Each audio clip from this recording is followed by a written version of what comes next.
Hello there, everyone. If you're watching this video, then you are part of the TTOR Army, an army that is building itself up one subscriber at a time.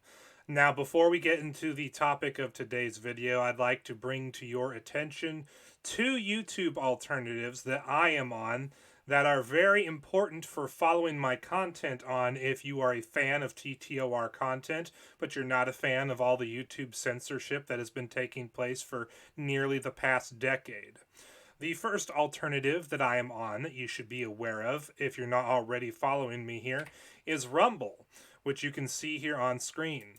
Rumble is the YouTube alternative that is owned by Donald Trump's media company, and there are lots of people using it. You got millions upon millions of registered users. You got a couple 100 million site visitors a month, roughly, every month for, I think, at least the past year, if I'm not mistaken, or close to it. And my Rumble channel is growing. Currently, I'm at 88 subscribers, which I was at about 20 subs almost 9 months ago. So my channel's growing here on Rumble, getting lots of views relative to my channel size on my videos, and it's comparable or sometimes even better than on YouTube.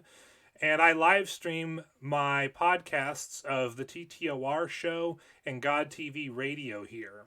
So if you want to follow my content on a YouTube alternative that is less censorious than YouTube is, and where I can still and you can still reach potentially a lot of people, I would encourage you to subscribe to my Rumble channel and share my Rumble channel and video links far and wide.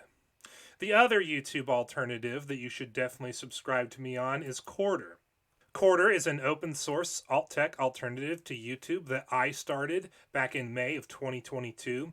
And Quarter is very feature rich and functional. It's very similar to YouTube in terms of features and functionality. Plus, it has additional functionality that YouTube doesn't have, such as Quarter Bucks, an insight currency that you can use to promote your channel or videos on the front page of the website.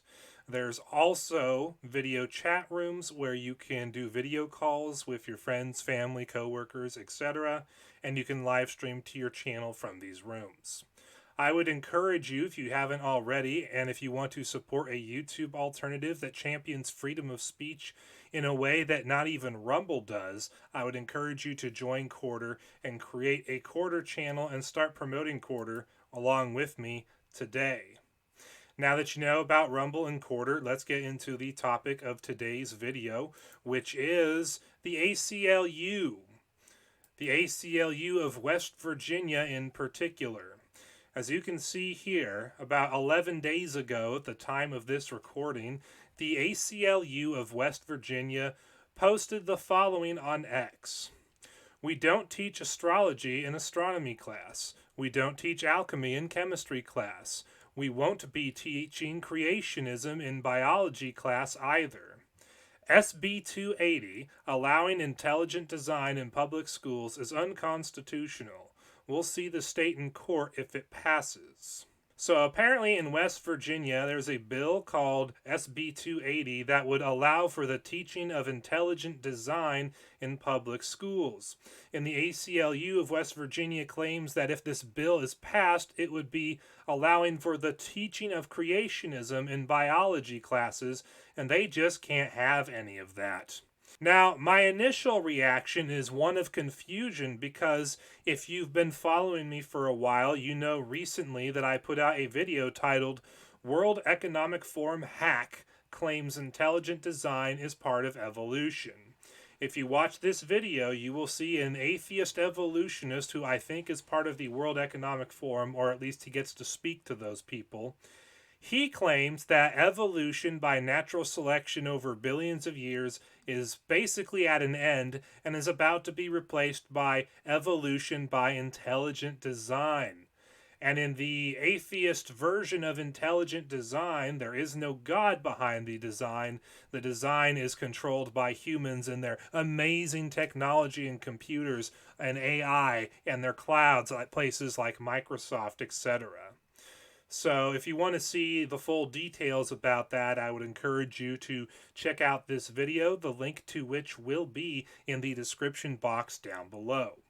But the point of telling you about this previous video of mine is that the atheist evolutionist community, like the people at the ACLU, they actually have no problem with intelligent design being taught in biology classes or being taught in school, period, as long as you don't invoke a god. But let's assume, for the sake of argument, that the ACLU is completely unaware of this growing movement of evolution by intelligent design that incorporates intelligent design into the atheistic evolutionary worldview. Let's pretend they don't know any of that, and let's assume that they don't know any of that. So why would they be opposed to allowing intelligent design, i.e. creationism, to be taught in schools, to be taught in biology classes? Well, it's actually really simple. They don't want creationism taught alongside evolution in schools and biology classes because evolution is a bunch of unsubstantiated just so stories, and if both evolution and creationism were taught side by side with students being allowed to look at the evidence for both, some students would in fact reject evolution in favor of creationism. And evolutionists and atheists are so deranged that they have said in the past that even if all the evidence of reality points towards intelligent design and creationism being true, such a hypothesis is not a naturalistic explanation of origins, so it's not allowed to be part of science. Now, let me back up everything I just said. First, I want to take you to this article in the New York Review by the atheist evolutionist Richard C. Lewontin, who wrote an article back in 1997 titled Billions and Billions of Demons. And if you go really deep into the article, you read the following paragraph.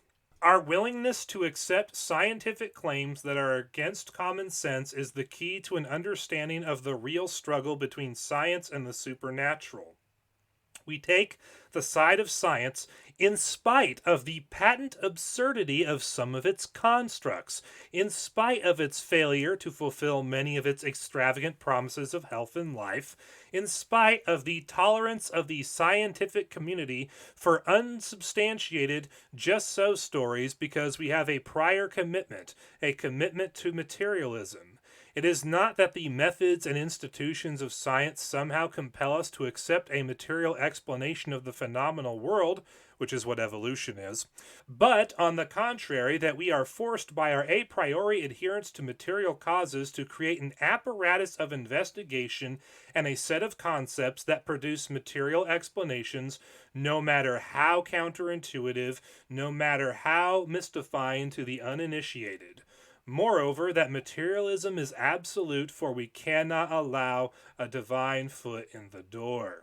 So according to Richard C. Lewontin, the reason why the scientific and academic community proclaims evolution over billions of years as fact, even though it's an unsubstantiated just so story, is because they want to believe in a materialistic explanation of origins, and they do not want to allow God to have a foot in the door in terms of science and academia and the explanation of the origins of our reality.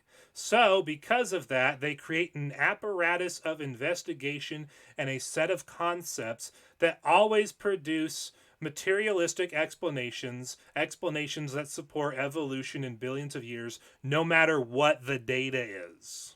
So this evolutionist literally admitted that evolution is an unsubstantiated just so story, that they have rigged the scientific and academic communities and institutions and methods of science to produce explanations that support evolution of billions of years, no matter what the data is, and that they do this because they cannot allow God to have a foot in the door.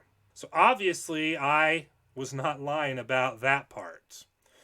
Well, let's turn our attention now to a book called Where Darwin Meets the Bible, Creationists and Evolutionists in America. And it is on pages 22 and 23 of Where Darwin Meets the Bible that we read the following. To cap Darwin Day 1998, Cornell University historian of biology William Provine was the keynote speaker, but not the only major name in evolution drawn to Knoxville for the celebration. On Darwin Day Eve, high school teachers were invited for a training session that included Eugenie Scott, a Midwesterner who was director for the National Center for Science Education near Berkeley, California, the leading anti-creationist group. Creationism, she explained in her overview, evolved strategically. Once calling itself creation science or abrupt appearance theory, it may now show up as a demand for textbook disclaimers that evolution is only a theory, or a request that the intelligent design idea be included in classroom biology. She and Provine are peerless as naturalists in science who promote the grand theme of evolution, but at the Knoxville crossroads they parted ways on how evolutionists should deal with America's religious culture, its populist politics, and the uneasy status of scientific elites. Scott represents the first approach. By 2000, she had spent a quarter century in this debate and had worked closely with science and educational groups from the National Academy of Sciences to state teachers' unions. She tells them that in America, people cannot be forced to make an either-or choice between religious belief and evolution. That's part of my message to scientists, she said. You have to allow people to accommodate their religious views to science. Otherwise, science is going to lose its attraction. She calls this a statesmanlike approach. It grants respect to religious faith and hopes that religion need not enter the public science classroom, where it can only slow that learning process. In my opinion, she writes, using creation and evolution as topics for critical thinking exercises in primary and secondary schools is virtually guaranteed to confuse students about evolution and may lead them to reject one of the major themes of science. So, according to Eugenie Scott, one of the most die-hard evolutionists in history, you cannot allow creationism and evolution to be taught side by side in schools because if students were allowed to look at both on an even playing field and to compare and contrast the evidences for both, she says that some students will reject evolution and embrace creationism as the accurate and true origin of the universe, the earth, and everything that is in those two things. So obviously, I was not making that up either. Now, you may be thinking to yourself, okay, Justin, you've proven that evolution, according to evolutionists, is a bunch of unsubstantiated just so stories that have constructed apparatuses of investigations that cause evolution in billions of years to be the answer for everything, no matter what the data is. And you've shown us that evolutionists of the past have said that rejection of evolution and acceptance of creationism is guaranteed to happen for some people if they're allowed to evaluate creationism and evolution side by side in an academic school setting.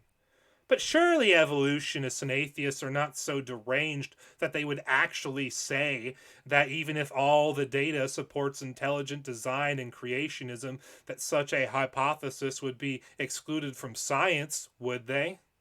Well, folks, I turn your attention to the last source, a Nature magazine article by Scott C. Todd in 1999 titled A View from Kansas on that Evolution Debate.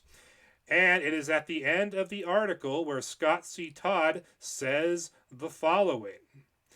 Even if all the data point to an intelligent designer, such an hypothesis is excluded from science because it is not naturalistic. Of course, the scientist as an individual is free to embrace a reality that transcends naturalism. So yes, guys, it really does get that extreme. Atheists and evolutionists will literally say that even if all the data points towards an intelligent designer, such a conclusion, such an hypothesis is excluded from science because it is not a naturalistic explanation of origins. Now, if a Christian or creationist like myself were to say that even if all the data points towards evolution over billions of years being true, such a hypothesis is excluded from science because it's not a supernaturalistic explanation of origins, they wouldn't tolerate that for 1 second. The atheists and evolutionists would scream and howl and call foul all day long, and they wouldn't let such a claim from me stand. And yet, when atheists and evolutionists commit to the printed word that, hey, even if all the data pointed towards intelligent design being true and creationism being true, such a conclusion would be excluded from science because it's not a naturalistic explanation of origins. People like me are supposed to just lay down, shut up, and let them say this unchallenged and unprovoked. It's really that bad, ladies and germs. And now you know the truth about why organizations like the ACLU of West Virginia are against bills that would allow for the teaching of intelligent design and creationism in public schools. It's not because the evidence for intelligent design is lacking, it's not. In fact, the evidence for intelligent design is so strong that atheists and evolutionists are starting to incorporate it into the evolutionary worldview, calling it evolution by intelligent design. No, the reason why they don't want creationism and intelligent design taught in public schools is because evolution over billions of years by natural selection is literally an unsubstantiated, just so story that they want to believe because it's a materialistic explanation of origins that doesn't invoke a god. And because of this, they will not allow evolution and creationism to be taught side by side in schools because they know that when you allow such a comparison to be made by students in schools, some of them will reject evolution in favor of creationism. And that thought is so abhorrent to them that atheists and evolutionists, like the ones at the ACLU, they can't even fathom it. They can't even stand the idea, and so they're not going to allow it to potentially take place if they can help it. The other reason why they won't allow intelligent design and creationism to be taught in public schools in biology classes is because they know that doing so, allowing that to happen, would allow God to get a foot in the door, and they don't want that. As a matter of fact, they don't want it so badly that they're willing to say that even if all of the data points towards intelligent design and creationism being true, that such a conclusion is excluded from science because it's not a naturalistic explanation of origins.